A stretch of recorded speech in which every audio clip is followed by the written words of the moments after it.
Hello learner. आज हमारे बीच हैं दिव्या श्रीवास्तव और आप जानते हैं हमारी सीरीज में जहां हम टॉपर्स के इंटरव्यूज लेते हैं और इस इंटरव्यू का एक बहाना होता है।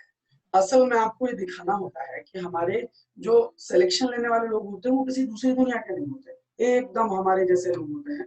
और कैसे बस किसी क्षण में उनकी मेहनत उनका साथ देती है और वो जो लगातार लगातार कई सालों का पोटेंशियल होता है वो निकल के आता है और वो फाइनली एक सिलेक्शन के रूप में सामने आता है, एक सफलता के तौर पर सामने आता है।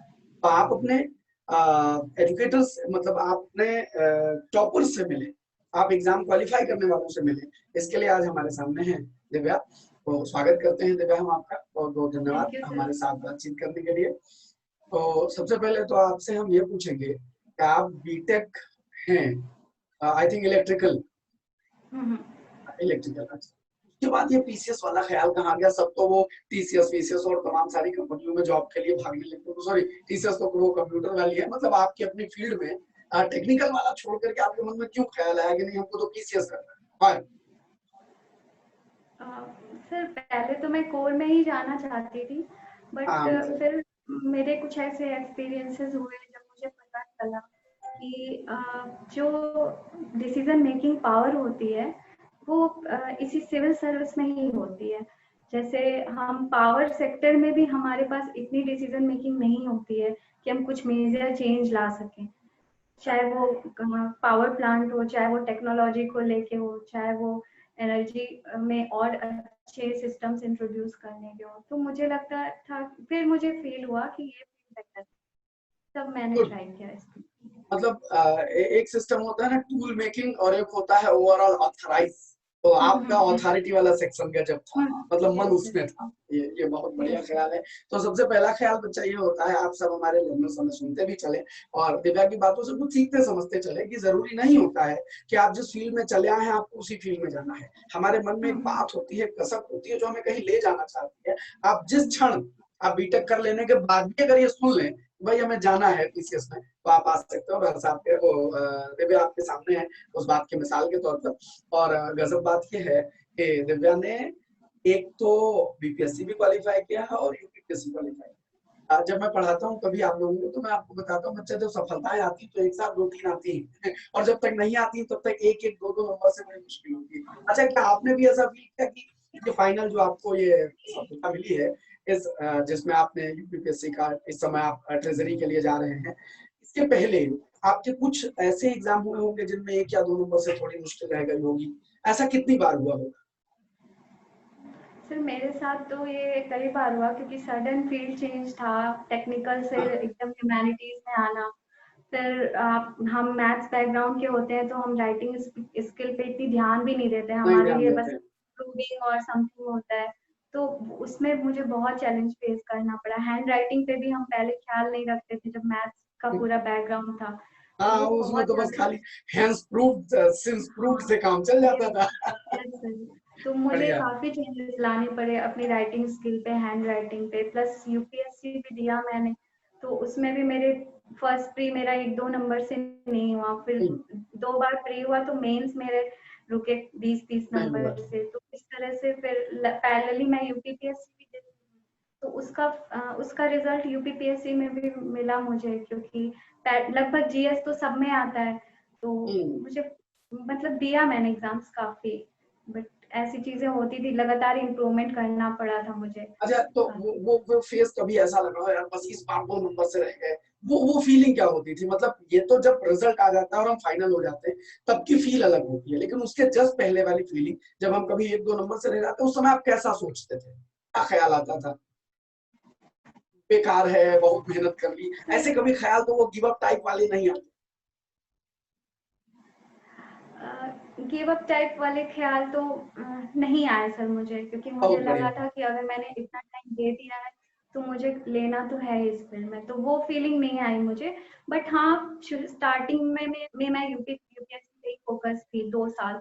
बट फिर जब वहां पे लगा मुझे कि मुझे यूपीपीएससी भी देना चाहिए, तब मैंने बस थोड़ा सा parallelly exams, number of exams बढ़ा दिए, बट गिव अप करने का ख्याल नहीं आया। बहुत बढ़िया। असल में ये सवाल पूछने का मेरा मन था, कई बार होता है जब बच्चे 2 साल 3 साल 4 साल तैयारी कर लेते हैं, उसके बाद उनके मन में आता है सर हो नहीं रहा है, 2 नंबर से ज्यादा, आप ये नहीं करेंगे। तो आप सबके लिए जो हमारा और दिव्या का इस समय इंटरव्यू देख रहे हैं वो जाने कि दिव्या आपके सामने एक प्रॉपर मिसाल के तौर पर है कि अगर आप 1 नंबर से 2 नंबर से 3 नंबर से चूक जा रहे हैं, उनकर जाने की जरूरत नहीं, सफलता अगले ही कदम इंतजार कर रही होती है। बहुत बढ़िया है दिव्या।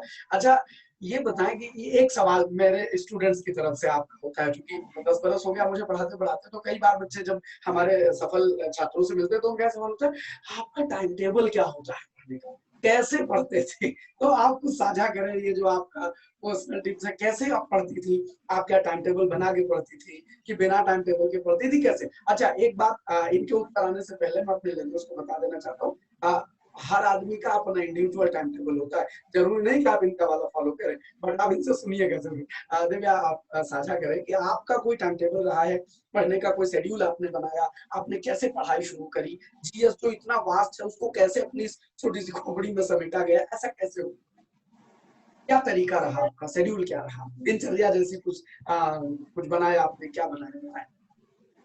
सर एक्चुअली मैंने कभी टाइम टेबल नहीं बनाया, क्योंकि मुझे लगता था कि वो मुझे बाउंड कर देगा, कि एक्चुअली इतना वास्ट होता है जीएस का सिलेबस, कि अगर हमने पॉलिटी का टाइम टेबल बनाया कि 1 हफ्ते में हम खत्म करेंगे या 2 हफ्ते में खत्म करेंगे, तो सर एक वो ना एग्जॉशन वाली चीजें आ जाती हैं एक सब्जेक्ट पढ़ के। तो मुझे ये लगा कि मुझे जब जो सब्जेक्ट पढ़ने का मन करता था मैं वो पढ़, और मुझे ऐसा लगता था कि इंटरेस्ट ज्यादा मैटर करता है। पहले 1-2 घंटे आप इंटरेस्ट से पढ़ाई करो, फिर फोर्सफुली कि नहीं हमें खत्म करना है, फिर वो पढ़ाई सही नहीं हो। मैंने जब भी पढ़ा तो अगर पॉलिटी मन किया, फिर पॉलिटी से अगर मैं बोर हो गई तो मैं हिस्ट्री उठा लेती थी, हिस्ट्री से बोर हुई तो मैं इकोनॉमी उठा लेती थी। तो इंटरेस्ट वाइज ही पढ़ाई की, टाइम टेबल वाइज नहीं की। मतलब मन के मत पे चली हो, असली खेल हाँ। यही है कि जिधर मन ले चले उधर ही ले चले। बहुत बढ़िया है। अच्छा मतलब अच्छा ये मेरा तो सवाल नहीं होता है, ये मेरे छात्रों का सवाल होता है जो अभी सफलता भी होती है, इतने घंटे पढ़ा जाए कि सिलेक्शन हो जाए, ये बड़ा गजब सवाल होता है। अगर इसका कोई आपके पास जवाब हो तो जरूर जवाब दें। आपका जो पर्सनल एक्सपीरियंस हो, मतलब ये दुनिया वाला नहीं, किताब वाला भी अपना। मेरा जी। आवर वाइज भी नहीं था, क्योंकि मैं अपने आप को फोर्स नहीं करती थी सर, क्योंकि फोर्सफुली अगर मैं कुछ पढ़ती थी तो वो मुझे लगता था वो यूजफुल नहीं होता था, तो मैं अपने आप को बाउंड नहीं किया मैंने। बट आपकी तरफ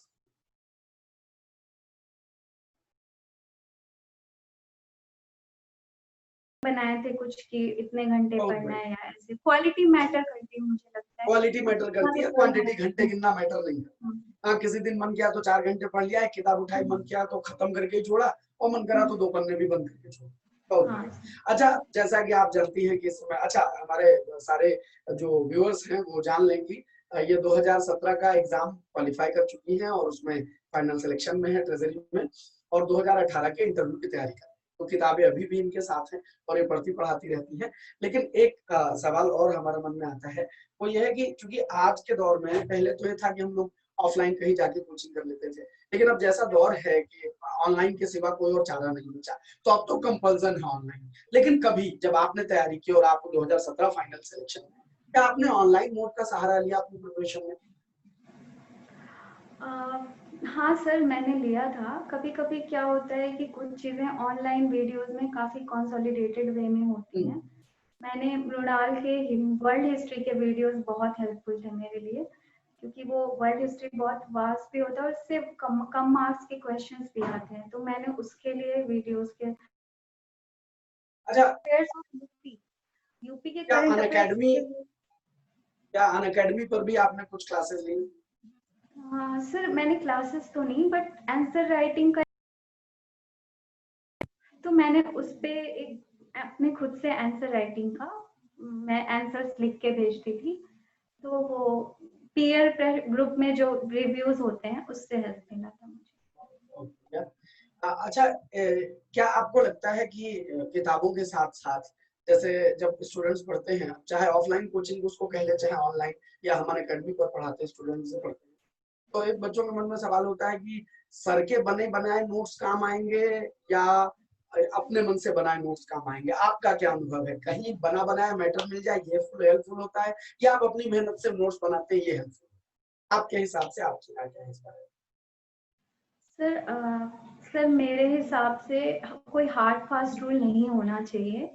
सर हमें बेसिकली हमारा मेन एम ये होना चाहिए कि हम कम से कम टाइम में मोस्ट ऑर्गेनाइज्ड वे में पढ़ाई करें। तो अगर आपके पास सर के नोट्स हैं तो आपको जरूरत नहीं है नोट्स बनाने की, वो टाइम वेस्ट होंगे। आप उन्हीं नोट्स को रिवाइज करें, वो बहुत अच्छे से अगर सर ने बनाया तो वो एक्सपीरियंस्ड होंगे, उन्होंने कुछ सोर्सेज से मिला के बनाए होंगे, तो मुझे लगता है आप उससे कर लें। बट अगर सर के नोट्स नहीं अवेलेबल है, जैसे most of the time current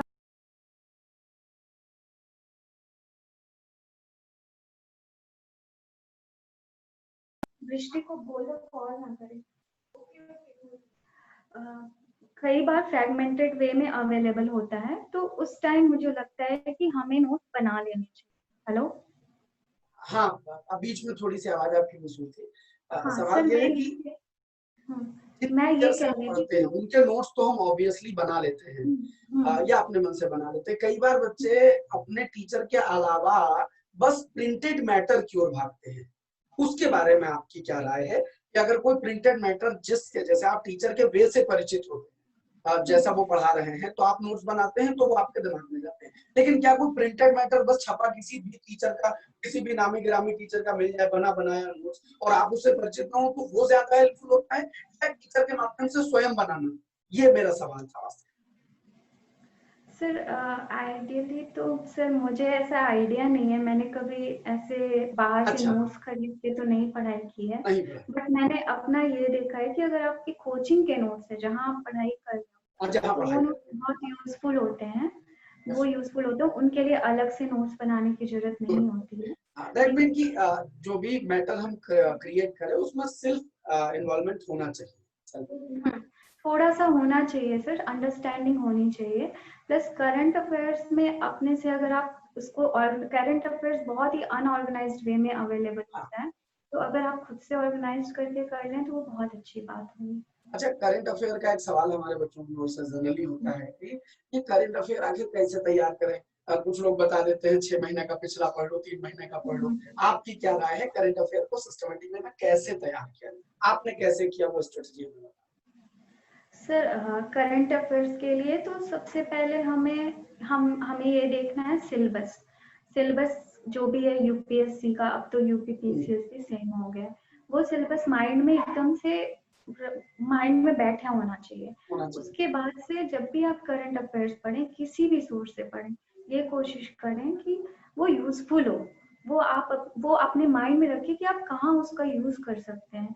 और अगर आप विजन आईएएस के पढ़ रहे हैं तो उसमें तो नोट्स बनाने की जरूरत नहीं है, अगर आप विजन आईएएस। बट अगर आप 2-3 सोर्सेज से पढ़ रहे हैं, इनसाइट्स के भी पढ़ रहे हैं, विजन के भी पढ़ रहे हैं, या हिंदू भी पढ़ रहे हैं, तो आप 4 जीएस पेपर्स कर लीजिए, 4 कॉपीज ले लीजिए, GS1, GS2, GS3, GS4, और जो भी रिलेवेंट है वो आप सेग्रीगेट करके टॉपिक वाइज नोट्स बनाएं, वो बहुत यूजफुल होंगे। बहुत बढ़िया। अच्छा, जो अभी संघर्ष में है, जो इस राह में है कि तैयारी कर रहे हैं, अभी एक भी सिलेक्शन का स्वाद नहीं चखा है, उनके बारे में आपकी तरफ से कोई 2 शब्द हो जरूर कहें, और इसके बाद हम लोग हाँ सर, अभी तो सबसे पहले मेरे माइंड में यही आता है कि कोरोना का टाइम है, बहुत अनसर्टेनिटी है। बच्चे ये सोच रहे होंगे कब एग्जाम होगा, कब रिजल्ट आएगा कि नहीं आएगा। नहीं बट है। मैं एक बात बताऊं, यूपी पीसीएस में बहुत बार ऐसा हुआ है जब मेंस 3-4 बार टला, और वो कोरोना का टाइम भी नहीं था। ये 2017 मेंस ही हमारा 3 बार टला था, प्री टला था 2 बार। तो फिर भी हमें ये था कि नहीं, एग्जाम तो होगा ही होगा, कभी ना कभी तो होगा। तो वो आप गिव अप मत कीजिए कभी। और अगर आपको थोड़ा सा प्रेशर ज्यादा लग रहा है तो आप जीएस के और भी एग्जाम्स होते हैं, तो आप पैरेलली दे दीजिए, कॉन्फिडेंस बूस्ट होगा और उससे कोई आपकी जीएससी स्ट्रांग होगी। मैंने ऐसा इसीलिए किया था, और फिर मैंने बीपीएससी भी साथ में देना स्टार्ट किया, तो मेरा कॉन्फिडेंस बढ़ गया था। हालांकि मैंने ज्वाइन नहीं किया, बट मेरा मेन पर्पस यही था कि मैं फ्रस्ट्रेट और गिव अप वाले वो चीजें ना आए माइंड में, मोड में तो मैं ये एग्जाम पैरेलली, कब होगा इंतजार कर रहे हाँ हैं। इसलिए तो मतलब फ्रीक्वेंसी बढ़ जाती है अगर एग्जाम्स की, जब यूपीपीएससी की फ्रीक्वेंसी बढ़ प्रिपरेशन, जाती है। बहुत बढ़िया, अगर यूपीपीएससी की प्रिपरेशन चल रही है तो साथ में अदर स्टेट के एग्जाम देने से फायदा मिलता है। हाँ हाँ सर, और अदर स्टेट हम, मैं ये भी नहीं कहूंगी कि आप राजस्थान दीजिए या एमपी, क्योंकि उनके सिलेबस काफी अलग हो जाते हैं। बट बिहार और भी, या जो भी आस पास के जिनका सिलेबस हम्म। मैच करता हो वो आप दे सकते हैं आराम से, ऐसी चीजें। बहुत अच्छा लगा दिव्या आपसे ये बातचीत करके, और हमें उम्मीद है कि जो हमारे दर्शक, जो हमारे स्टूडेंट, जो हमारे छात्र इस इंटरव्यू को देखेंगे, उन्हें दिव्या से प्रेरणा मिलेगी। बहुत बहुत धन्यवाद दिव्या, हम thank you sir. Unacademy team को समय देने के लिए बहुत शुक्रिया। Thank you sir. वेलकम।